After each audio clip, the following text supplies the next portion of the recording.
Thank you, counsel. And for the commission's benefit, in general, as to the binder of documents, it sounds like the council are stipulating to authenticity. There may be some issues with respect to relevance that they may raise at some point. Is that a fair characterization of where we are with our binders? Yes. Yeah, and I apologize to the commission. We should have disclosed that early on. Mr. Westbury and I have worked cooperatively throughout this case and on other cases in the past, and he's been kind enough to stipulate the authenticity so we don't have to bring in records custodians or clerks. And so the only argument at the end of the day might be on relevancy on some of the documents. That's right. Okay, with that, we're back to you, Mr. Mando. Thank you, Mr. Chair. Judge, when we started this morning, we started in June of 17. We've made progress. We're now up to February of 2020, okay? And that is the next criminal case of Dalton's that I want to talk to you about, okay? And specifically, my understanding that Dalton was arrested on February 29, 2020 for punching you in the face during an argument. And that led to a criminal charge of assault, 4th degree domestic violence? Yes, sir. Okay. And as I understand the record, that was not just some slap. It caused some bruising and swelling in your face. It is. Then, from looking at the court record, Dalton's first court appearance for that assault 4th degree domestic violence charge was approximately 3 days after his arrest. It was March 2nd, 2020, and he was appointed a public defender according to the court record. You familiar with that, or do you recall that at all? No, and I wouldn't have been. Yeah. Were you aware that the initial court appearance where Dalton entered his plea at the arraignment on March 2nd was before Judge Payne? No, I didn't. Okay. Do you recall at what point Mr. Wilkie was engaged to defend Dalton on this assault 4th degree charge? I don't know. The records reflect that Mr. Wilkie did in fact enter an appearance and defend Dalton on that charge, but your testimony is you didn't have anything to do with that. No, I don't recall how that came about or if I even knew about it beforehand. I don't recall. Okay. Then, after Dalton had his arraignment, he was appointed a public defender at that initial court appearance before Judge Payne. Then the case was set for a hearing, a pretrial of some sort, on March the 6th, 2020. And that was before Judge Burlew, Judge Nick Burlew. Are you familiar with Judge Burlew? I am. Did you have any advance notice of that hearing on March the 6th before Judge Burlew? I don't recall specifically because there were several over the course of the several different criminal cases he had. Sometimes someone would contact me about what we wanted in terms of bond conditions. Sometimes they would go to sales. I don't recall specifically on that one. All right. Were you pleased that the case was staying with Judge Burlew in Davies County as opposed to being referred out to a special judge like Judge Reed in the 17F case? I don't know that it was really my place to be pleased or not pleased, but there were pros and cons to both options. And what are those pros and cons to both options? Well, I guess on the positive side, obviously, it would prevent any kind of issue or any kind of inference that the judge was giving Dalton special treatment or that someone was giving Dalton special treatment. But the negative part of that is that having a judge a long way away makes it difficult to have the flexibility when you're dealing with somebody with mental illness and substance abuse. If he needs to be picked up, if he leaves treatment, that kind of thing. So I guess those would be just two that I could think of. Okay. And were you aware that Judge Burlew may have had a reputation for having a sympathetic heart for folks who were addicted or having mental health issues? don't know. I mean, smoking cigarettes, I know he was big on, people not smoking cigarettes, but no, I didn't know that. Were you aware whether or not Judge Burlew had a son who had gone through some addiction problems? No. Now, I read that in one of the interview questions, but before I read it in one of Mr. Weaver's interviews, I had no clue that he had any issue like that. Was there a part of you that was pleased that the case was staying with Judge Burlew simply because it was somebody you knew and access to him would be easier than having to deal with the special judge in LaRue County? Objection before access to. You want to rephrase that, please? All right, did you have any thoughts about whether or not it would be better for Dalton for the case to remain with Judge Burlew as opposed to going to a special judge like Judge Reed on the 17F case? As I said, I think there were pros and cons to both options. I could definitely see positive aspects that not that he would go easier on Dalton or not go easier on Dalton, but more of there being more. You could get it on the docket if it needed to be on the docket. It could be on the docket quicker. And Judge Burlew worked in the same courthouse as you, correct? Yes. And you were familiar with him because he's been a judge there for some time. Yes. So, to the best of your recollection, did you have a conversation with Judge Burlew about a disposition of Dalton's case before that hearing on March the 6th, 2020? Okay, disposition, if you could explain what you mean by disposition first, and then Sure, fair question. Let's break it down. Do you recall having a conversation, either in person or over the phone, with Judge Burlew about Dalton's criminal charges before that hearing on March 6, 2020? No. If I could explain. Sure, absolutely. I'm not trying to mislead or trick you in any way. If you've got an explanation, or if you feel my question prompts an explanation with an answer, I want you to give it. So my first contact, I know that when Dalton was arrested, I got a phone call, I believe that night, from Judge Burlew saying, that he was sorry, and then he said, he said, I was going to put a such and such bond, some amount of money, and am I okay with that? And I said, you do whatever you want to do. Basically, that sounds fine, Judge. It's whatever is your decision. At some point, Claude and Clay and I had a discussion about bond conditions, about what bond conditions to be when he was released, because I was the victim of the crime.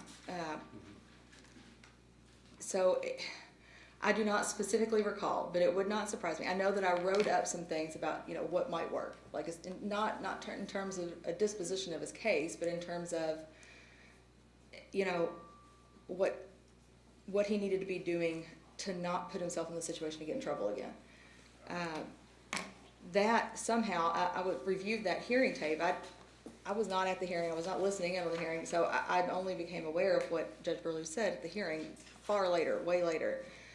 But from what it looks like he said was that he had something handwritten, some kind of handwritten thing, which would have made sense if he got that from Claude or Clay. It would not surprise me. I do not specifically remember, but it would not surprise me if Judge Burlew had caught me in an elevator or caught me on the way into the building and said, well, Dalton's on my docket today. I got that thing. They filed whatever it was that you wrote up. And I said, okay, or that type of thing.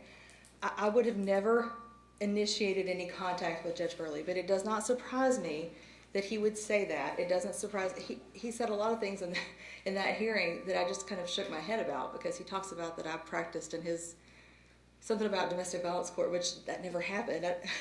But he's an older gentleman, and he's a very sweet person, individual, and I think he was just trying to make a connection with Dalton, whether or not what he was saying was accurate or not. I think he was trying to make a connection with Dalton. Did you observe that hearing through the courthouse system at all? No. Did you attend that hearing? No. All right, let's play that hearing. It's fairly abbreviated, from March 6, 2020. And for the record, it's exhibit number 13. And then I'm going to have some follow-up questions after we listen to that. And before we start playing it, just so everybody, we can identify here, let's wait till we get to it. Can you see that, or do we need to move it closer?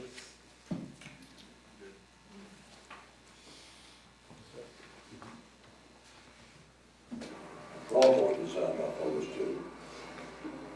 Any questions? Thank you. Well, I'll just stay out of jail. He's been released today. Well, he's got some other. He's got a hold upstairs. Yes. All right. When you have a hearing on that? I'm not, I know my next court date is 23rd. Okay. That's it. Dalton Gordon. Dalton, come on. I've got mine there. You got one of these? No, I've got mine there. Mr. Dalton, Gordon. I've been with your mother this morning, okay?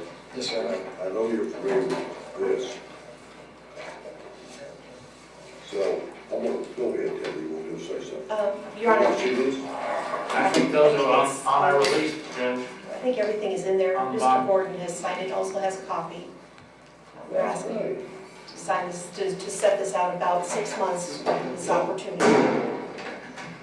Those are the conditions of release. Doesn't apply to those, and Judge will be back. Well, I'm gonna start off on this. I'm not sure if all of this is on. Well, let's go through those, Judge, if you want to check them off from this other, because that's what the order is. I'm gonna, you check it out. All right. Can you read, well, let me read that. I can read that. All right. Got it yesterday. And your mother's gone over this with you on telephone. You called her last night. Yes, sir. Okay. And I know you've used this up before, okay, I really do. You're facing contempt, and you know what that is, correct? Yes, sir. All right. They can throw you in jail for 180 days if you goof it up. And your mother is being, I mean, from a point of view concerning this scenario, would be a victim in this situation, which is a crying shame as far as I'm concerned. But anyway, We've got no further violations. He's to attend Woods Glen, go to there, be released to his mother, to comply with all treatments at Woods Glen, including medications, aftercare medications, attend his counseling with Castleton, complete and meet all appointments, and medication is prescribed. right. Stay out of Grandview Road, whatever that is. That's- 901 That's Grandview his Road. mother's house. He's not to be there unless he has specific permission to be there. Then he's going to be drug tested when he's released, and he has to comply with aftercare. He can be drug tested at the request of the court, his parents, probation, parole, and treatment center, and any other It providers. says release to parent. What does that mean? Well, he's going to be released to his parents. She's going to pick him up and take him. When he gets released, she's going to take him to the treatment place. And he's being released on his own recognizance. Yes, Today. today. Now, they normally release, I don't know when it'll be out there, she knows that, it'll be. we'll let her coordinate it. Right, that's, Okay. Now, a lot of wordage. Okay. Okay. And, I mean, I'll look at another police work out there, so get a heads up on, just brief heads up on yourself. so I think we've covered all those I know things, some of Judge. the- I know some of the history you've been through and struggled through, those sort of things. Yes, sir. Probably adversity affected you big time. Look at it, you have to deal with that. You've seen the movie Goodwill Hunting? I feel like I have. Okay, Is that you right? ought to see it, you relate to it. With Ben Affleck and Matt. Yeah, I see it. Good. They came up through a big time abusive, remedy. Okay, what now? out. We're done, Judge. He'll go back, yes, he'll go back, and then the jail will get that, and then they'll coordinate the time of release.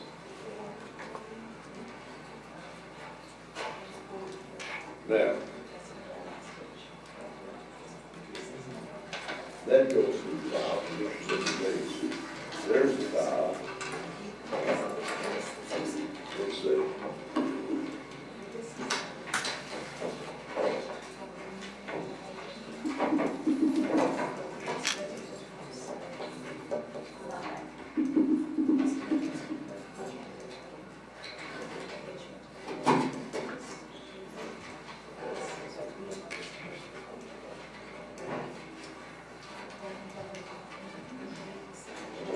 Right here.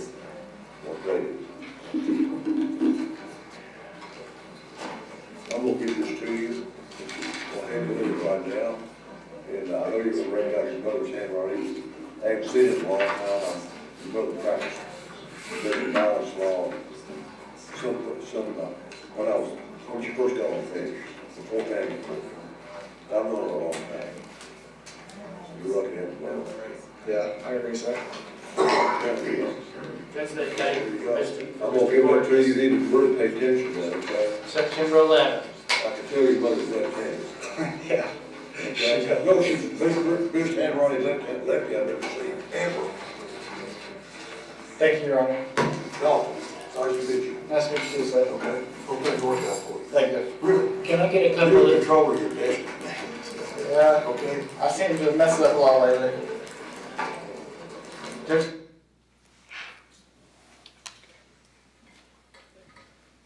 All right, Judge, that's the hearing that I think you've observed before today, correct? Yes. And, I mean, by watching the video Yes, in sir. advance of these proceedings today? Yes. Okay. Just to orient folks and for the members of the commission, Judge Burlew was in the yellow sweater or jacket of some sort, sitting behind the bench, correct? Yes, sir. And then the man to the right on the video was Claude Porter. He's the county attorney, correct? Yes. And then did you recognize the woman on the left to be Heather Blackburn, the public defender? Yes. Okay, so just in terms of identifying who these folks are. To your knowledge at this point, was Mr. Wilkie involved in this case? I would have thought he was, but maybe he wasn't. I don't know. I would have thought that he was involved. Okay. During the hearing, Judge Burlew states that he met with you that morning and that he spent 45 minutes with you. Do you recall that? No. Do you have any idea where he would have gotten that? I mean, it's not like, oh, I saw her in passing. I mean, he clearly says, I met with you for 45 minutes. That sounds like a pretty specific recollection of a meeting to me. Do you agree? I agree that he did state that, yes. Mm-hmm. He also made a statement towards the end about recognizing your handwriting. Do you remember that from the hearing? Yes. Did you write out any type of release terms for Judge Burlew for that case? Not for Judge Burlew. I did for Claude Porter and I think Clay Wilkie, but again, Was Heather, when you wrote that out, was Heather Blackburn, Dalton's court-appointed public defender at that point, was she present? no, I didn't realize that she was involved at all. But it seems apparent from this video that Judge Burlew is operating under the impression that he's met with you for 45 minutes or so, talked about the case, gotten some written document with your handwriting on it about the terms of release, and further looking at it, seems like Claude Porter's in agreement with this because he's rattling off the terms under which Dalton would be released, correct? Correct. And your testimony today is that you did not have that meeting. Is that correct? That is correct. Okay. Now, were you aware that Heather Blackburn had asked Judge Burlew to, at some point, to appoint a special judge and a special prosecutor because she knew Dalton was your son and that you were a family court judge in Daviess County? No, I did not know that. Did you become aware of that when you reviewed Heather Blackburn's statement? I did. Okay. Do you have any personal knowledge as to what happened to Heather Blackburn's request? No, no personal knowledge, just from reviewing her statement.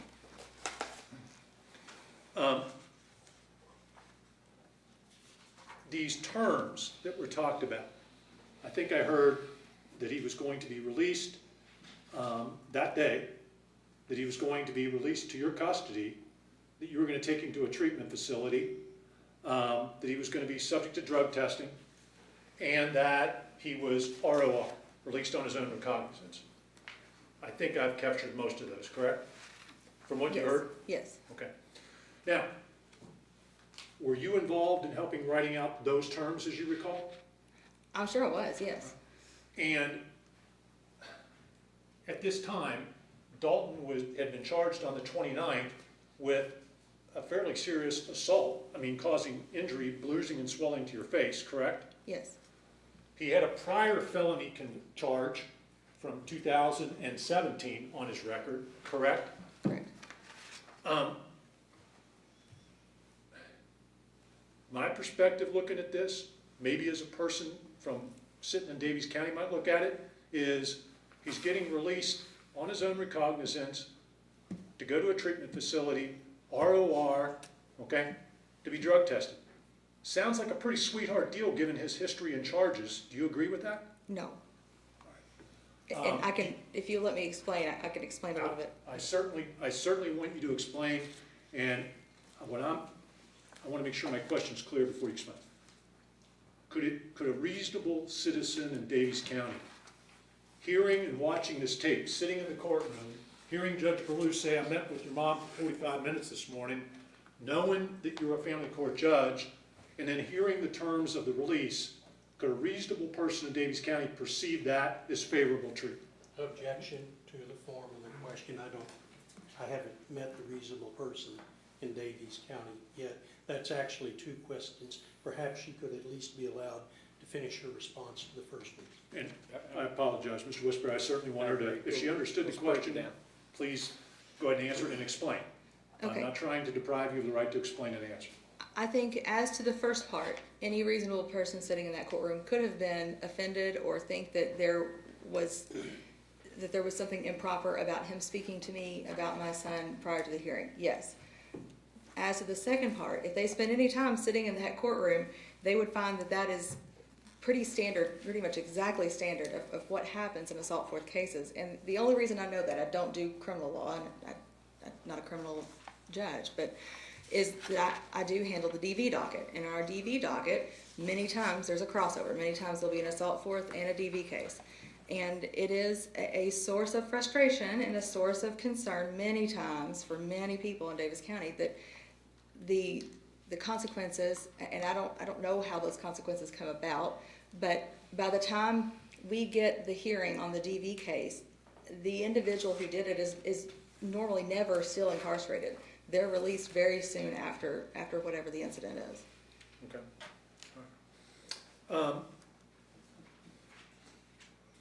Was Dalton released to your custody that day? I believe so. I believe so. All right. I want to jump back to the day before. Okay, I want to jump back to March the 5th, 2020, the night before this court appearance. Okay? You recall having a discussion with Dalton on that night? I don't. March the 5th, 2020. Okay. Let's go to Exhibit 1, which is a recording of the March 5, 2020 telephone conversation with Dalton. And give me 1 second, please. Yeah, we're going to play the first 5 to 6 minutes of that so that everything's in context, okay? Do we need to pull that out, or we got better technology to be able to hear it now? We think we've got better acoustics now. And again, this is March 5, Thank- 2020, it's Exhibit 1. Yeah, that's. Thank you. Please remain on the line. Hold for acceptance.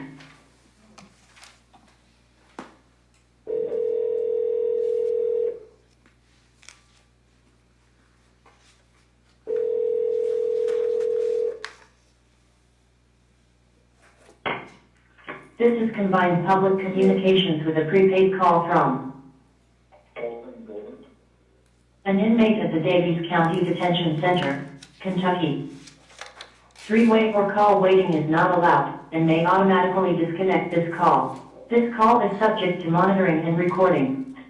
If you are an attorney or designated legal counsel, contact inmatesales.com at 702-931-3938 to have your number set to do not record. Your call has been accepted. Hello. Hey. Hi. Okay. Oh, I just walked off the bench. You're coming? Okay. It's perfect or bad? No, it's perfect. I just walked off the bench. What time is it? It is 5 o'clock. 5 o'clock, tray time. 5 o'clock what? Tray time. We're about to get trays. That's how we measure time here, is when we get trays. No. Not like there's any sunlight or anything. Am I supposed to feel sorry for you? What? Am I supposed to feel sorry for you? No. Unless you want. Okay, good. You didn't call back last night. Well, I didn't know my number. I didn't know my number until somebody told me that it was just my birth month, birth year. It was supposed to SSN, a 10 I would already know, which is the 10 you ingrained in my brain from the beginning of your debit card. I told the guy last night. I called the... Yeah, they never gave it to me. I figured it out myself. No. Yeah, they said they were going to go give it to you last night. It was not. Yeah, they don't.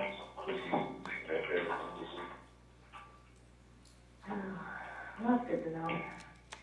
Jail, not electric resort. So, I don't know. Motel 6 for that matter. all right, so would you like to hear my proposed plan? Mattress?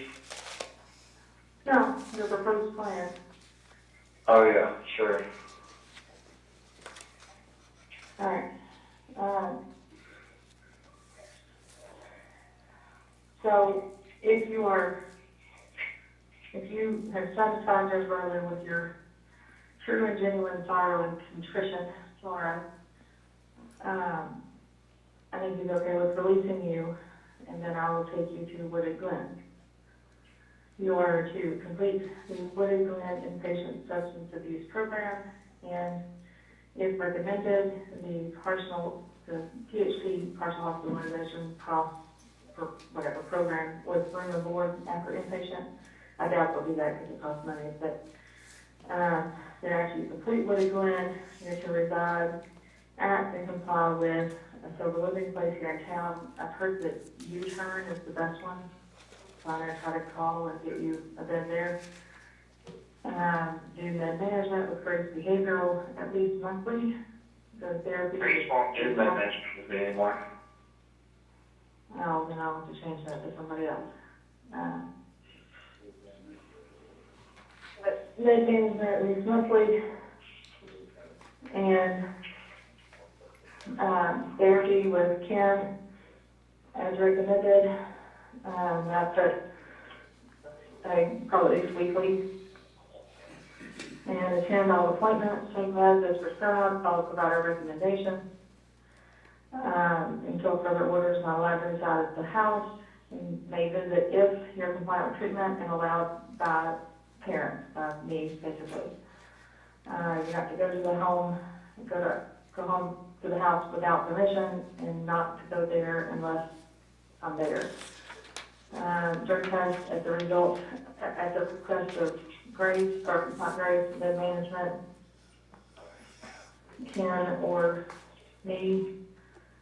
And then the discussion is to either defer it, and then if you're compliant after a year or however long, dismiss it, or dismiss it now and do all this through a Casey's law petition. Did all through what? A Casey's law petition, which would make it private, it wouldn't be public. They're pretty fine. If I mess up, I could go to jail. You need something hanging over your head, like, I mean, that's the problem. You have the fact that I don't get to come back home. What? Nothing. No, I want to, like, tell me what, this is not permanent, this is you get better. Do you understand? Like, Yes, ma'am.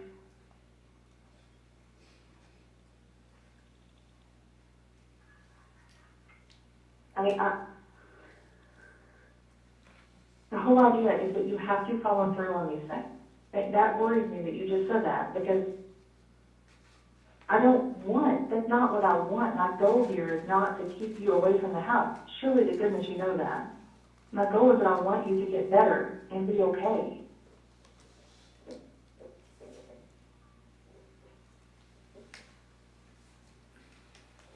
I love you. I want you to get better.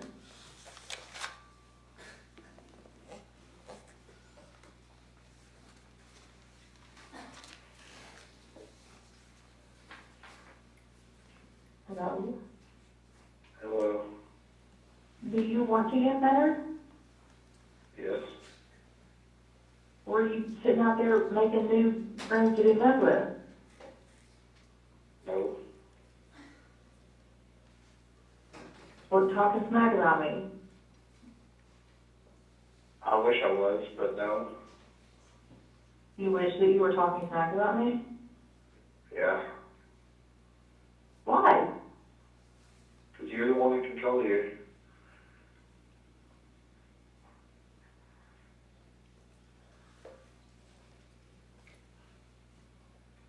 If I don't give them if I don't propose something, they're going to come up with it on their own. Do you get that?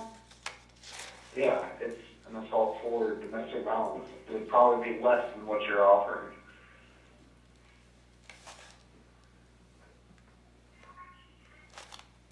Do you want an assault force conviction on your record? Do you know how hard it is to get, it's a domestic violence case. Do you want that on your record? It wouldn't bother me. It wouldn't bother you. It would prevent you from getting a whole lot of jobs. I already am prevented from me getting a whole lot of jobs in this phone. Do you want your record expunged?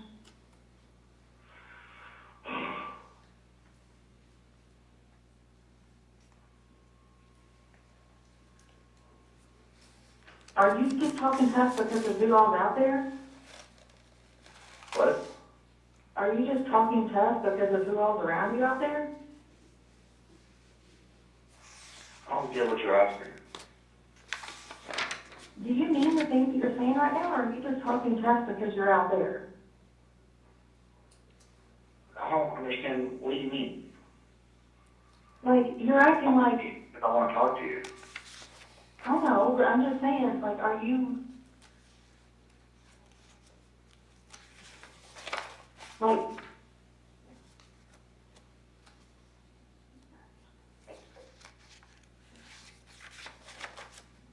you would have these restrictions. Actually, if you don't leave it up to me, what the court will do is say no contact with the victim and no going to the home of the victim. Like, that's what they normally put on bond conditions.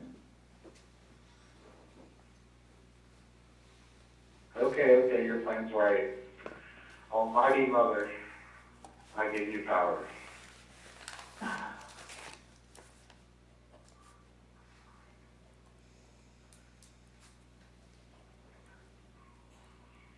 You don't have to do this. This is your decision. No, it's fine.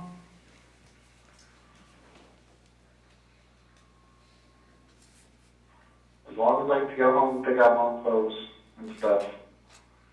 Since I never No, do. no, please. Oh, shut up. Please, please let me pick out your clothes. Why? Because that would be justice like none other. No, because you want me to not see how much of a wreck you made in my room? I didn't wreck your room. I didn't touch your room. Probably if you did, or if I talked to you guys. Just trash. And no, I want to pick out my own clothes because Boy Glenn is going to make me fat. It always does. And I want things in particular, like a laundry basket and my I'm things. teasing. I'm just teasing you. Of course, I will let you pick out your stuff to take with you. And I'm then giving you you a moment. smell like jail. I have no doubt.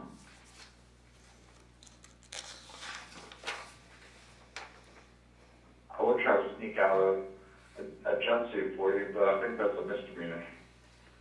Yeah, nothing. I don't need to steal jumpsuit. Are you okay? Yeah. As far as I can be for being in jail.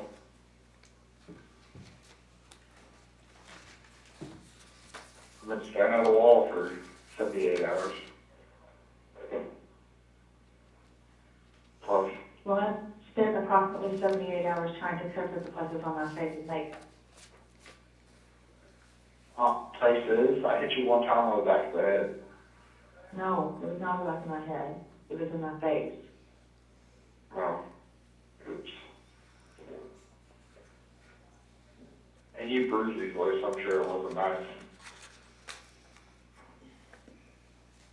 Yeah, it looks awful. The whole side of my face is swollen. It's black and blue. I'm concerned that my jaw could be chipped. Your jaw could be chipped. Yes. I don't even know if You got hard.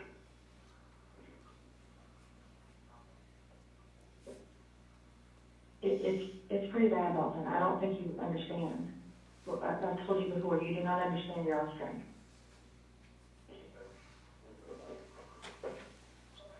What can I say? You tell me my dog's dead.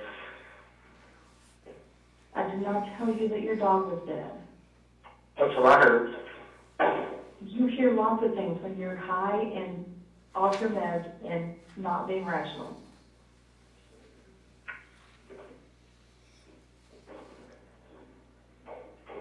What you don't hear is, I love you, I'm worried about you, stop this craziness.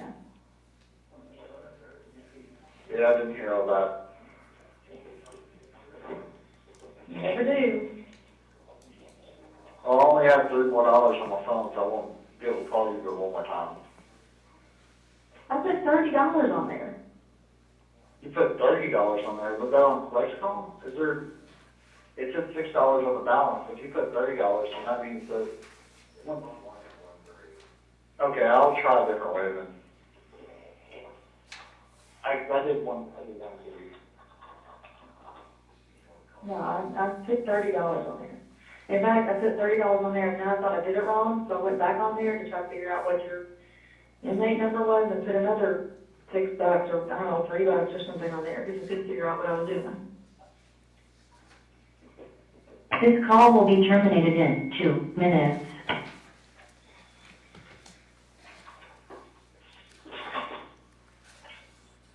Are you going to come see me tomorrow? So I gotta come see you. Yeah, well, in my nice little orange suit. And so, Probably. and tell them to expedite the process of me leaving whenever I do come back so I can like just walk to the office or something. Or am I like shunned from the office because everybody knows I gave you a bruise? I mean, Courtney knows, and I don't think tomorrow would be a good day for you to show up down here. But hopefully I will be done in a reasonable hour and I'll be able to kind of get you. But it's a long, not my docket, Burlew's docket. It's very long tomorrow. I'm sure he will try to get you out of there. I texted him to ask him what time he was going to call your case. This call will be terminated in 1 minute. So hopefully we'll work out the time.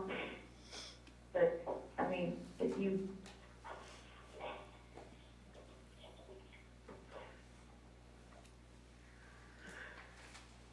yeah, I will be done as soon as I can be done tomorrow,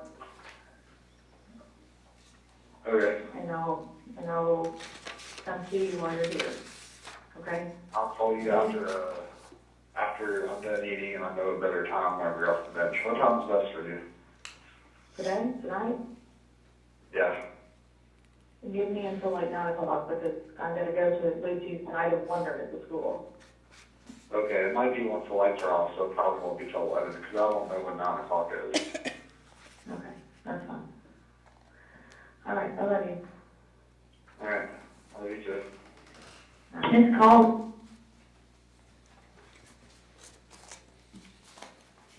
All right. Judge, I have a few follow-up questions based upon that phone call you had with Dalton the night before the March 6th hearing with Judge Burlew. In that conversation, you tell Dalton, if you have satisfied Judge Burlew with your true and genuine sorrow and contrition sorrow, I think he's okay with releasing you, and then I will take you to Wooded Glen. How would you know that if you hadn't had a conversation with Judge Burlew in advance of the hearing?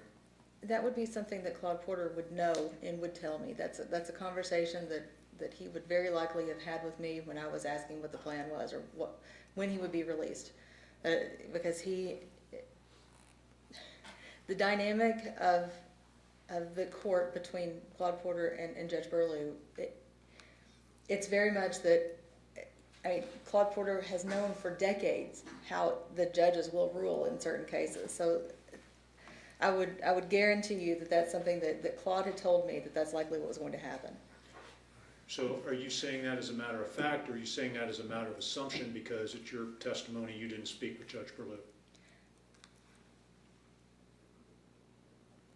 I guess both, maybe. I'm 100% sure that I did not reach out to Judge Burlew and talk to him about Dalton's case. I am 100% sure. Would it have been appropriate for Claude Porter to discuss Dalton's case with Judge Burlew without criminal defense counsel being present? I don't think he would, but I think Claude Porter very likely knew. Claude knows if in this situation this is what normally happens. If in this situation this is what normally happens. That would have been the conversation. And you indicate that arrangements have been made with Wooded Glen. Then if he completes Wooded Glen, he'll have to go to a sober living house. There's a reference to Grace Behavioral. You indicate you may have to change that because they won't do med management. So it sounds to me like you're intimately involved in arranging these placements for Dalton. Yes, he's not able to make those calls from the jail, and I know that when you listen to his voice in some of these recordings, he can present very well. But, the recording we heard earlier about him wanting his room decorated like a nursery, that's also very much like Dalton. He has huge gaps in his maturity, emotional and otherwise, and it is very difficult for him to figure out how to pick up a phone and call people. It just is. And that has been a struggle for him over the years. Also in this March 5 phone call, during the course of the conversation, after the discussion about being released, going to Wooded Glen, etc., Dalton says to you in response, because you're the one in control here, and your answer to him is, if I don't give them my proposed plan, if I don't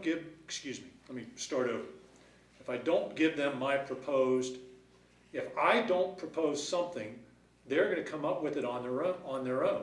Do you get that? Now, and he says yes. It sounds to me that you're telling him that you've developed a proposed plan as opposed to Claude Porter.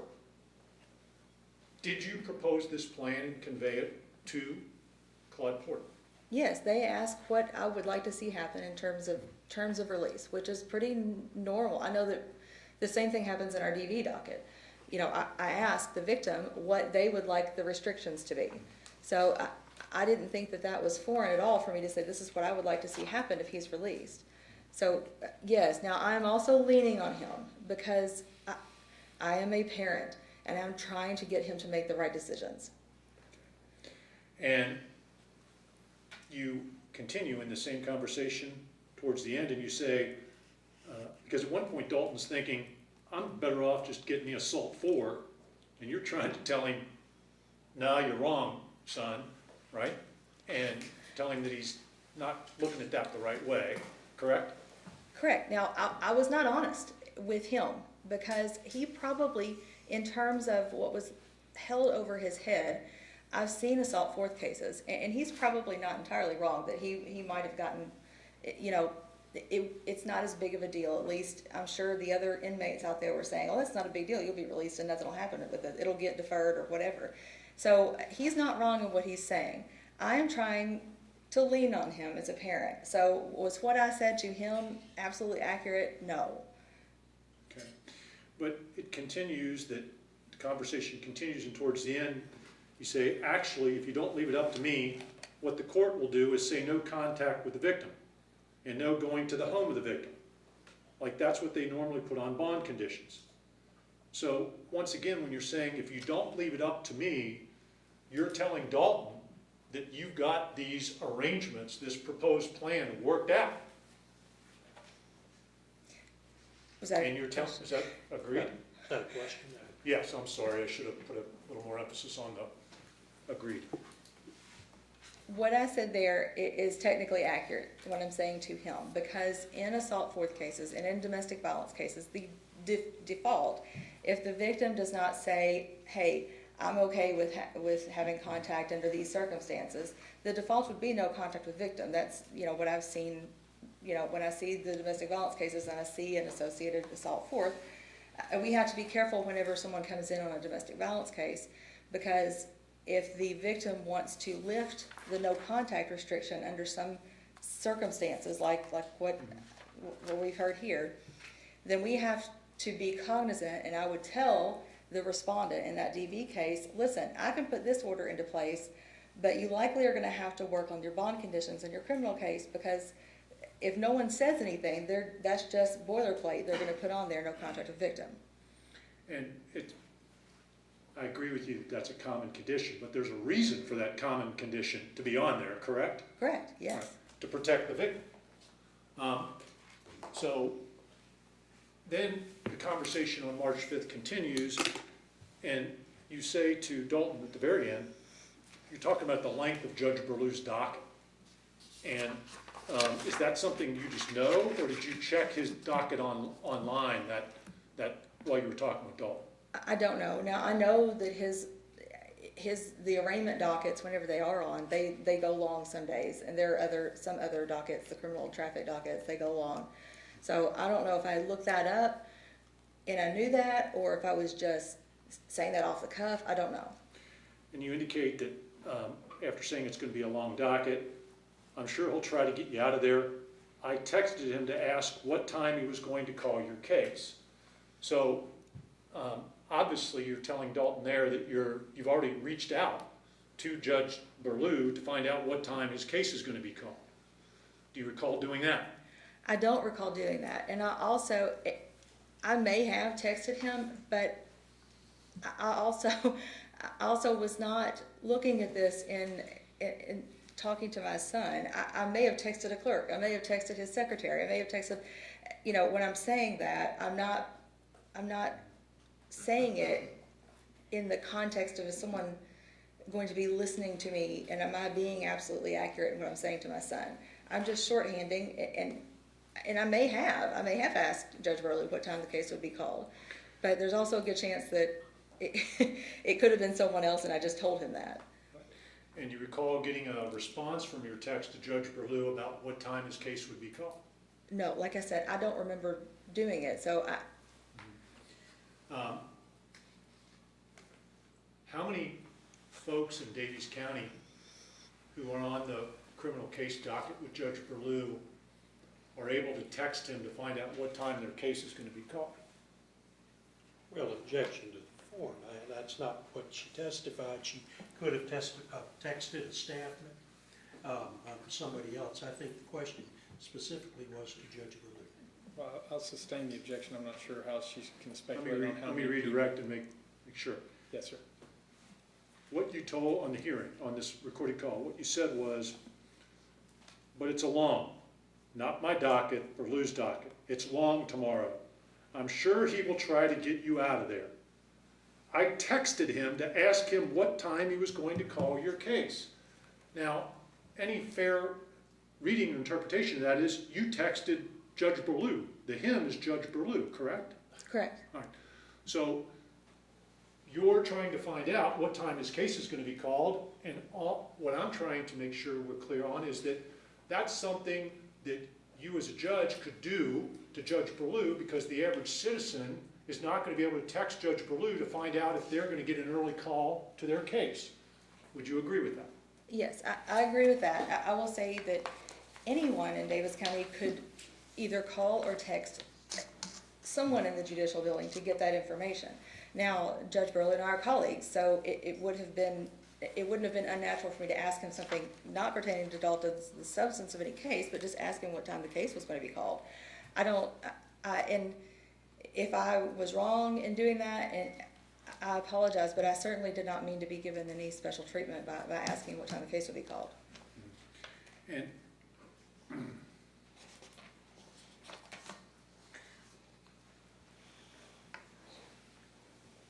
you can certainly understand, looking at this in context.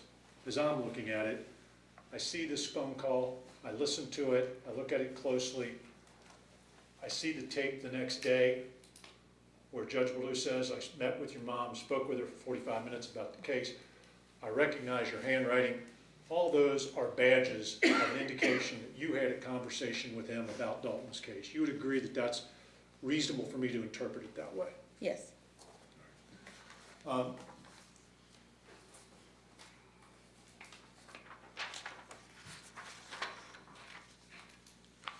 Now, after this March 2020 hearing, unfortunately for you and your husband, Dalton's criminal issues continued, correct? Correct. And do you recall at any point having to secure an arrest warrant or having let me back up and put it in context. In June of 2020, do you recall a text exchange with Claude Porter about Dalton leaving the Lighthouse, which I think is a treatment facility or sober living house of some sort? Do you recall that? Not specifically, but I believe in reviewing the documentation, I believe I saw that somewhere. Okay, let's just, to refresh your recollection and for the commission's benefit, let's turn to exhibit number 22.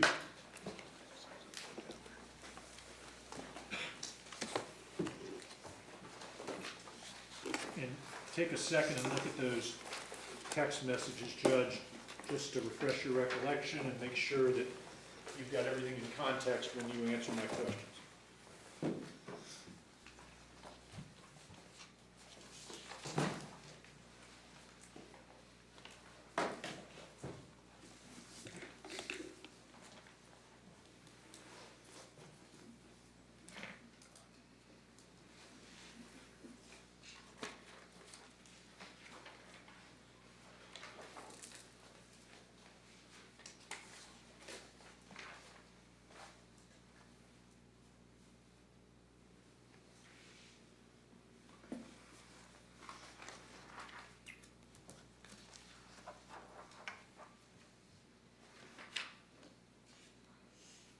Have you had a chance to look at those? I'm sorry, Yes, Judge, okay. I was reading them again myself.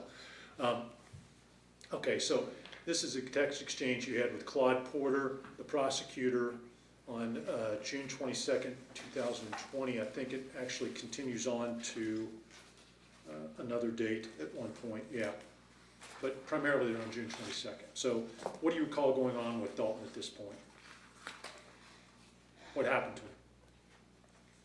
I don't recall specifically. It may be that he left Lighthouse. If I had to guess, he had left Lighthouse a couple of times and either shown up at the house without permission or had done something that was non-compliant with Lighthouse. So I don't know which of those times it was, and I don't recall the specifics. And at the top of the page of Exhibit 22, the first page, I think it's you texting Claude Porter saying, tell Nikki to hold off signing and we'll see if he stays, but leave it in the queue, okay? And he responds, we'll ask DCSO to hold service. Just sent text, DCSO got it. Is Nikki Judge Burlew? I would assume so, yes. And so I'm reading this and I'm saying, all right, so your son has arguably violated the terms of his probation or his release, correct? Yes. All right. So you're asking Claude Porter to have Judge Burlew sign the warrant, but then hold it in the queue. Does that mean not serve it? Yes, and this had come from Claude originally. I know that the text message, it's my text message, but, and we have done this before in family court. Claude has requested to do this, where someone's not compliant, but he really would like for them to become compliant.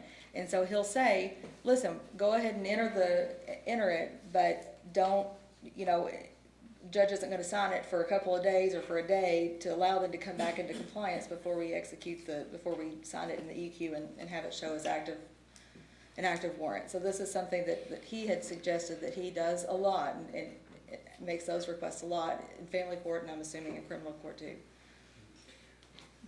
Do you know if Dalton's criminal defense lawyer, Mr. Wilkie, was consulted about this? I don't know. He would have been consulted. I'm pretty close to 100% sure that yes, he was consulted, because he would have gotten whatever the affidavit was that Lighthouse sent. Well, if Claude Porter reached out to Judge Burlew about this warrant, wouldn't Mr. Wilkie have had to have been involved in that conversation, or at least been informed of that conversation to avoid some type of ex parte contact between the prosecutor and the judge?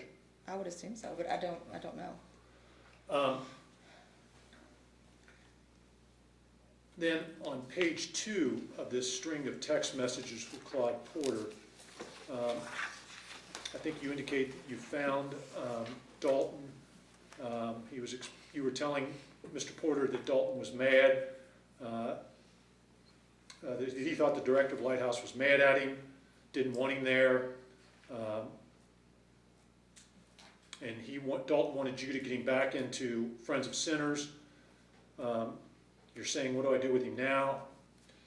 Claude Porter says, I can ask law enforcement to pick him up, then look for a place, or if you find a place, can pull warrant. Then you say, hold the warrant. I have a call in to Shane's sheriff. If RCD won't take him, I guess I'll drive his stupid butt to Hopkinsville or E-Town. Claude responds, okay, won't call and ask for a pickup. Let me know what result. You go on to say, I'll take him to Brentwood. So it sounds to me like you're telling Claude Porter, the prosecutor, to hold the warrant. And one thing, Claude is in and out of my court all day long, so these are not reflective of the entirety of our conversations about this. So, yes, but this is something that we do very frequently, and he requests very frequently, that I have observed him to do in juvenile cases and DV cases. He requests that type of thing a lot, because he is not a prosecutor that is looking to put people in jail. He wants whatever the issue is to be resolved, and he's much more likely. That's why he comes up with these things, and he has several of these procedures that he uses, that because our community is plagued with a meth epidemic, and we would all very much like to get these people treatment and get them help instead of, filing them away in the jail. Okay, and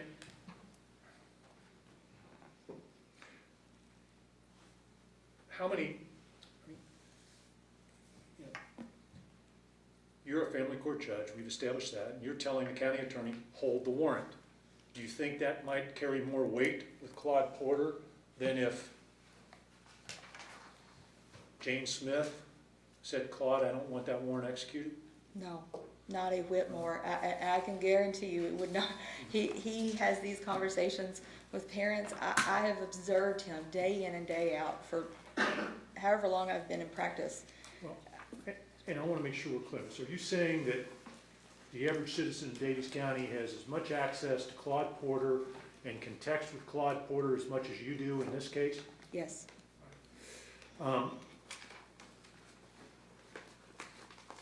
Give me 1 second, please, Judge. Get this number right.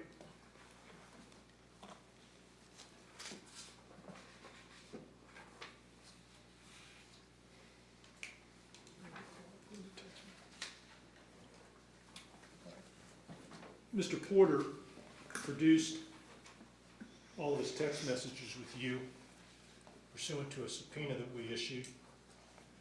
And we did some stats on those, okay? Just as it pertains to Dalton's cases, anything having to do with Dalton. If it didn't have to do with Dalton, we didn't include it. If it was close, we weren't sure, we didn't include it, okay? In 2017, there were 274 text exchanges with Claude Porter about Dalton. 2018, there were 30. 2019, there were 44. 2020, there were 231. And in 2021, there were 60. Now, that to me sounds like a lot of communication between you and the county attorney about Dalton.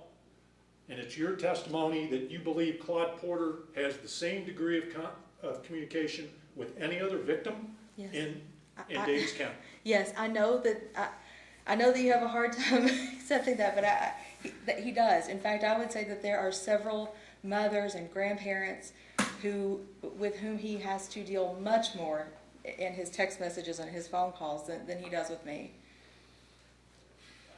Would you agree with me that a citizen in Davies County hearing these statistics about the level and degree of your communication with the county attorney about your son's criminal case would think that you're getting some type of special treatment given the volume of those exchanges?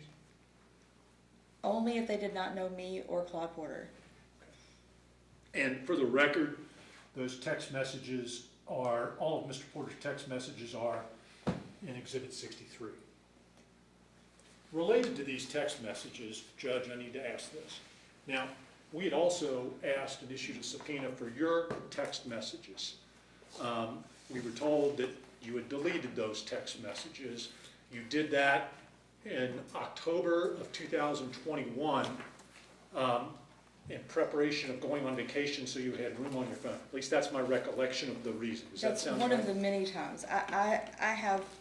I'd have to look, but I have somewhere in the neighborhood of 25,000 pictures on my phone and in videos. So every time my children would have a band concert or we go on vacation or anything of that nature, it would show up. I'd start videoing, my son giving his trumpet performance at school, and it would tell me that I've run out of space. And then it would go, and then it takes you to manage your storage. And always, what is the highest up there in terms of managing your storage are text messages because they have attachments on them.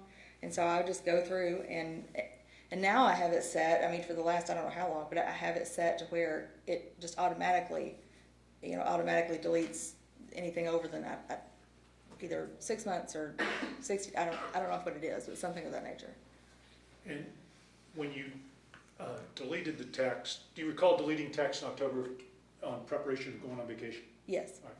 So when you deleted those text messages, you knew you were under investigation by this body. The Judicial Conduct Commission was conducting an investigation, correct?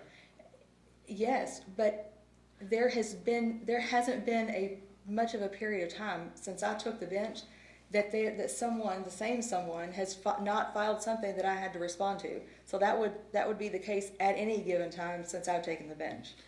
And I'll get to that in a second. I got to follow up on that. But all I'm trying to establish is that I want to make sure I know what you did and why you did it, okay? Because you knew that you were under investigation. You sent 2 detailed responses with supporting documents in July of 2021 to this commission. You knew that the investigation was continuing, okay? You knew you had been talking to Mr. Porter, Mr. Wilkie, others in the community, yet you didn't think maybe I should save those text messages, they could be relevant? Okay, back to the detailed response with text messages. If there is an issue with text messages, or I feel like there will be an issue, a lot of times I'll do screenshots. And now I've realized that you can do screen recordings. So I do have a lot of screen recordings of different text message threads, but that would just be if I thought of it and prevented it from, prevented them from being deleted, or if I just decided not to delete them. But does that answer the question? Because, we'd gotten to try and understand the true level of communication to make sure our investigation was thorough. We wanted to see all of these communications because of the allegations that had been made. And Mr. Porter and Mr. Wilkie, Art Mangler were able to produce those. The only party that we were not able to get text messages was you. And Sergeant Harper also. I'm sorry? Sergeant Harper And also. Sergeant Harper, okay, thank you, ma'am.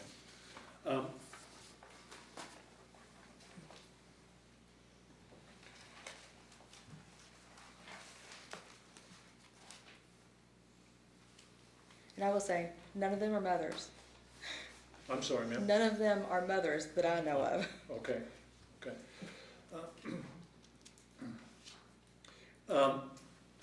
Let's move forward then to September of 2020. And this is just before Dalton is faced with another set of criminal charges in mid-September 2020, okay? I think for theft at this point, in mid-September 2020. You're gonna have to refresh my memory. Stealing some silver. Well, he's done that before several times, so. But we know he was arrested in mid-October, and then Mr. Wilkie was again retained to represent him, and represented him on the court appearances to try and bring those charges to a conclusion. But do you recall being involved in any way with regard to Dalton's criminal charges on September 9, 2020? I don't recall. Can you Okay. direct me to the? Let's go to, I'm not gonna play this call, okay, because there's only one statement in there that I want to ask you about, but I think we have a transcript of this one. Give me 1 second. Right,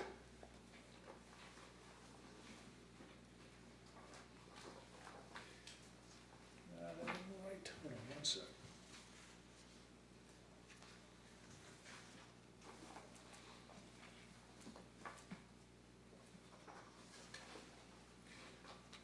Go to Exhibit 4, it's a transcript of a call with Dalton. And give me 1 second, Judge, while you're looking at it. I want to show this to your counsel, okay? Yes. And for the record, it's dated September 9, 2020.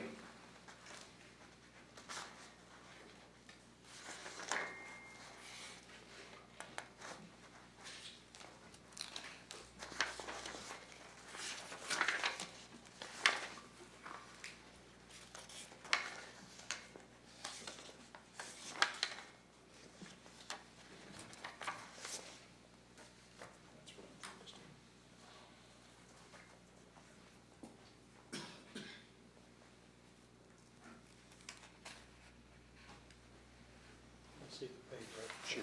Absolutely.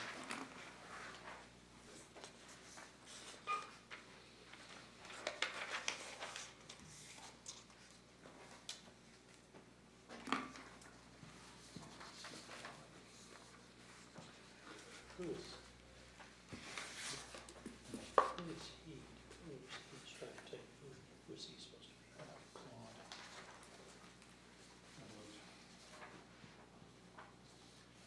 That's what I have.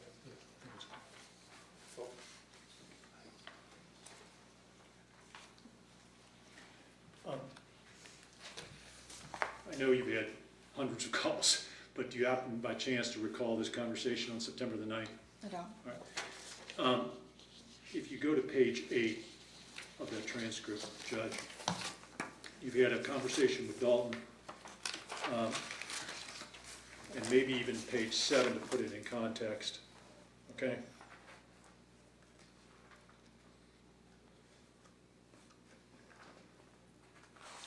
Yeah, on page 7, you're talking about getting him into redeem and restored, and how you explained all this to Claude, but he wasn't listening. This is at the top of page 7.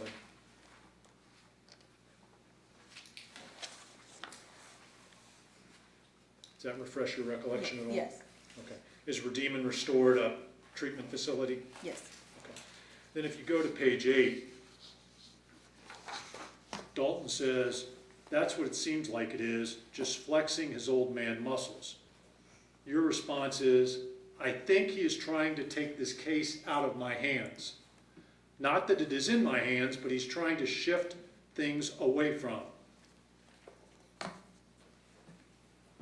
So, I mean, what, are you trying to control the outcome of this case at this point? It says this, it doesn't say case, but I take your point.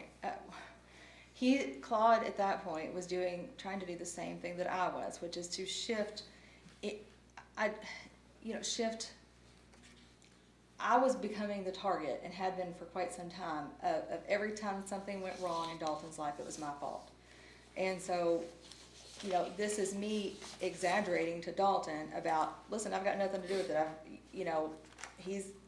It's me exaggerating to Dalton and that's Claude making it clear to Dalton that what he's going to do, what he's going to ask for is what he's going to ask for, and this isn't your mom's fault. So you're still heavily engaged, at least with Claude Porter at this point, correct? I don't know how heavily involved or heavily engaged I was in conversations.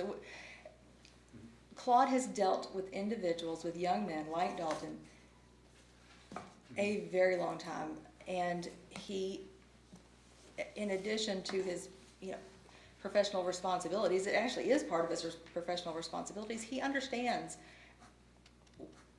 how someone like Dalton thinks, is to the extent that any of us can. So, there were likely a lot of conversations where I'm either, talking to him and he's commiserating because he's dealt with these young people for years just like I have. So, when you say heavily engaged, it makes it sound like I have some sort of authority, but on the previous page, I make it clear he's not going to do something that he doesn't want to do. Claude is not. Okay. I got one more question about the conversation, but I got to show another page to your lawyer. Give me 1 second. This is the first page of the call.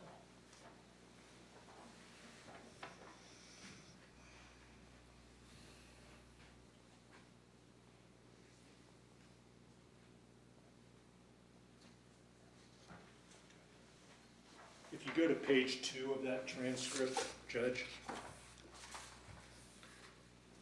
starting on line 16, Dalton says, so how much of an ethical conundrum would it put you in to tell Judge, it says Barter, I'm not sure if that is Burlew or what, we'll go with Barter because that's what the court reporter typed in, to let me come see him Friday and let me out tomorrow. Your response, I tried that. I tried going to Claude. Did you try going to a judge to get him released? No. And if you notice the previous lines there, in this conversation, in a lot of the conversations, but in this conversation, I'm clearly trying to multitask and trying to do a lot of things at once. But no, and I did correct myself, and I said I tried going to Claude and relaying whatever the request was. And again, if I was distracted enough, I'm going to give him whatever shorthand I can to answer the question, because I'm also dealing with 3 other young children at home, in addition to my work responsibilities. And you can tell here I'm talking about, I don't even know who I'm talking to, but talking to kids in the background. Right, and you do. You've got 3 other kids, you've got a family court to run. Dalton's an adult now, right? So why didn't you just leave it to Clay Wilkie to do his job? Well, for a lot of reasons.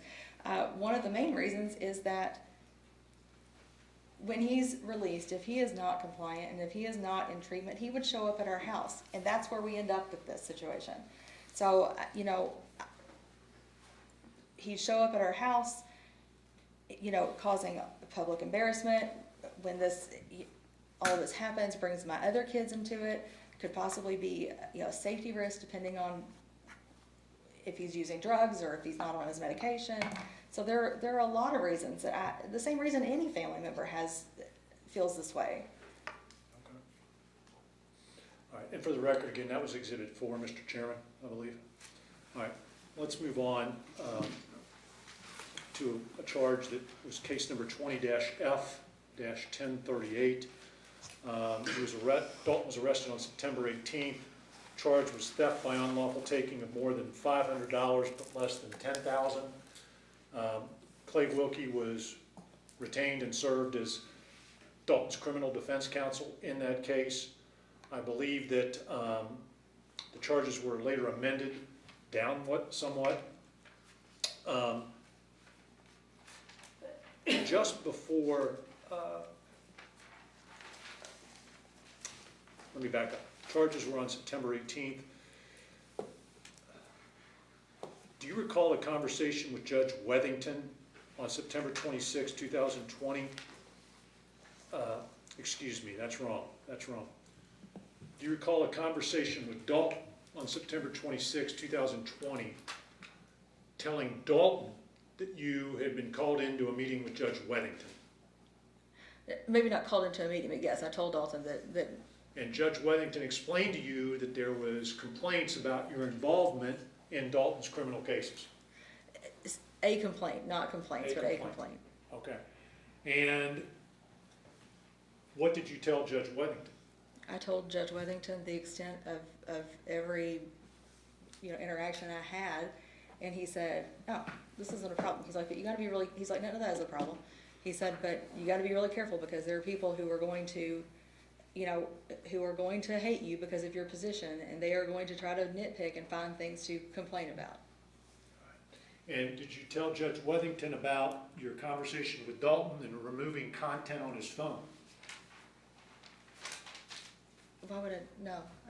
Well, I'm just trying to see what information you gave to Judge Wethington to allow him to make an informed assessment as to whether you had a problem or not. No, his question was, he said that the Judicial Center is a hotbed of rumors and gossip. And apparently some rumor or gossip had come to his attention, and it was that I was calling the jail to get special treatment, you know, because Dalton at that point was incarcerated. He said that I was calling the jail to get special treatment for Dalton, and that I was calling and asking for things from law enforcement. And I don't remember my exact wording, but I said, I have called the jail, but I don't ever, if I identify myself at all, I just say I'm Gordon's mom. But I don't even think, one of the times that I called, it was just about, I don't even think I identified myself at all. I was asking about there's a video visit kiosk that you can get online, I guess because of COVID. And I didn't know how it worked, and I tried to get it to work a couple of different times, and I couldn't figure it out. So I just called to ask if they could walk me through whatever the process was. And the other time was he wasn't getting whatever medication it was, and so I called and asked the nursing staff whether it would be better for me to bring his medication by there, or whether they would fill it on their own. And so that's what he thought. He thought I had recently, like in those days, called them and was expecting special treatment. When I explained it, he said, "Well, it's not. That's just normal stuff." And I said, "Well, I mean." After that conversation with Judge Wethington, did you try and be a little more discreet about your involvement in Dalton's cases? Maybe. Well, let's look at exhibit number 23.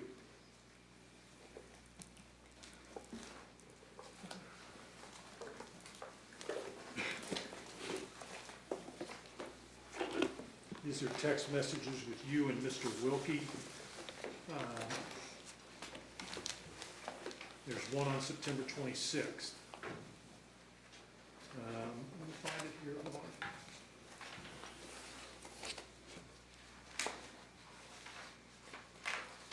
Where's the one keeping? 1 second here, Judd.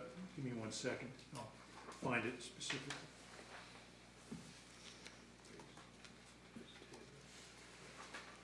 Where's it? Where is it?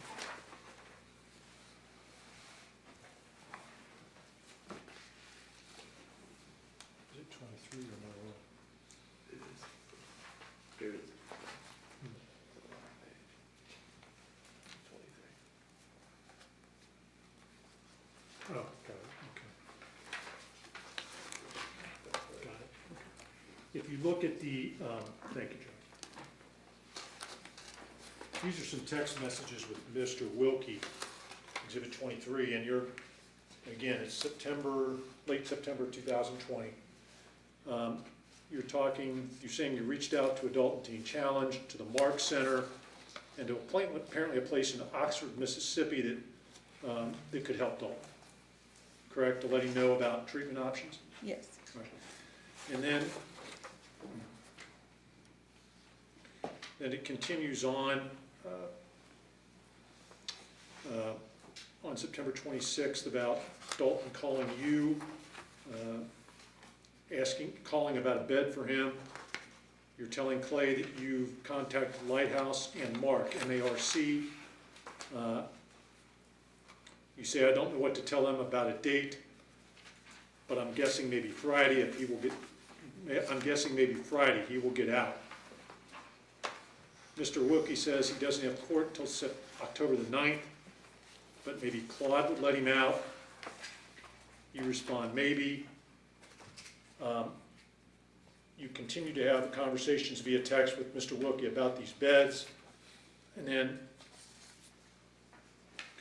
on September 28th,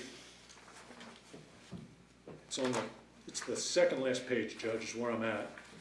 And it says, you tell Mr. Wilkie, you're informing Mr. Wilkie, just found out Lighthouse said yes, anytime.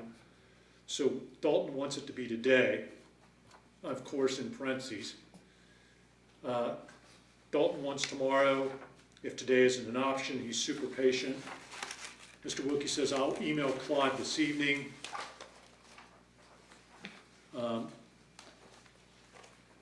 You say, okay. He's asking you for an email address for Claude. So it looks like, at your request, Mr. Wilkie's going to try and see if Dalton will be released early from custody? I guess, I don't, Does any of this ring a bell to you? not really, no. Okay. Clearly, though, Dalton's asking about being released. He wants out tomorrow. There's a suggestion about contacting Claude Porter. Mr. Wilkie suggests that to see if he will let him out early. You gave him Claude Porter's email address. And then at the very end, on page 4, on the left-hand column, there's a thank you. He says, Clay says, I'll let you know. Then you say, thanks. Keep my name out of everything. I don't know where that came from last weekend. I guess it came from my good buddy Lisa, but I don't need the extra headaches. Why are you asking Claude to keep your name out of everything? Not Claude, Clay. Wilkie. Clay, I'm sorry, my apologies, Judge. Why are you asking Clay Wilkie to keep your name out of everything in these text exchanges? Reading back over that, I think I was just venting to him. I don't know what difference it would make if one way or the other. So I think it was probably just me venting to him that that I went and talked to Jay Withington about it. That's the only thing I could think. Now, I don't think it would have accomplished one bit of good either way, because I don't think there was any real reason for doing anything. Well, would one reason be that you had just talked with Judge Wethington and he had alerted you to the fact that there had been a complaint, and so you wanted to be a little more discreet or perhaps clandestine in your efforts to help Dalton? And that's why you wanted to keep your name out of everything? I don't think so. It doesn't, it was just me exasperated and making a comment. It wouldn't have done any good one way or the other nothing that we were just discussing, if my name was, it didn't make any difference. I think in reading it in the context here, I don't know what purpose this text would have accomplished at all, except just me being in a hurry, exasperated, frustrated, just making a comment. Okay, all right.